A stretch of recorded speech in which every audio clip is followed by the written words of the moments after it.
Tu vas apprendre comment faire le développé couché pour bien développer tes pecs. Aujourd'hui, on va voir tous les mythes et toutes les erreurs qui sont très courantes. Alors la base avant de commencer à faire cet exercice, c'est vraiment vous devez relâcher les épaules. Donc n'ayez pas les épaules remontées. Je vous les détendez complètement et que vous serrez les omoplates. Une fois que vous êtes comme ça, vous pouvez vous forcer à rester comme ça, vous placez sur la machine et pousser. Donc, je répète, vous détendez les épaules, vous serrez les omoplates. Une fois que vous êtes comme ça, vous restez dans cette position et là, ça va être les pecs qui vont prendre. La première des erreurs, c'est toutes les personnes qui disent de ne pas creuser le bas du dos. Et c'est une grosse erreur parce que ça vous empêche d'être stable. Si je veux supprimer le creux en bas de mon dos, je vais mettre les pieds sur le banc et regardez ce qui se passe. Là, je suis pas très stable en fait. Je dois un peu tenir l'équilibre sur le banc, alors que idéalement, j'ai mes pieds au sol et mes pieds me permettent d'avoir de la force et même de me stabiliser. Regardez.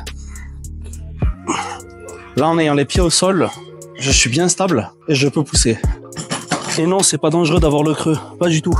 Sachez que les powerlifters le font. Après bon, sachez que vous n'êtes pas obligé de devenir une arbalète non plus, mais ça vous permet de pousser plus lourd et d'être plus stable. Deuxième mythe qu'on doit avoir ensemble, c'est au niveau de l'amplitude. Tout le monde dit plus d'amplitude, et je suis d'accord, sur la plupart des exercices, vous devez chercher à prendre le plus d'amplitude possible, mais dans certains cas, par exemple, les pecs, le développé couché, lorsque vous descendez trop bas en fonction de votre anatomie, vous allez peut-être trop travailler vos triceps. Donc, dans ce cas-là, vous allez réduire votre amplitude pour bien garder toute la contraction sur les pectoraux. Une question que beaucoup de personnes se posent encore, c'est est-ce que c'est mieux d'utiliser la barre ou est-ce que c'est mieux d'utiliser les haltères? Et dans la plupart des cas, c'est mieux d'utiliser les haltères. En fait, la barre, elle vous bloque dans une position fixe, alors que ce n'est pas le cas des haltères. Avec les haltères, vous allez avoir une amplitude de mouvement qui est plus grande, que ce soit au niveau de l'étirement et de la contraction. Là, mes mains sont bloquées dans une position.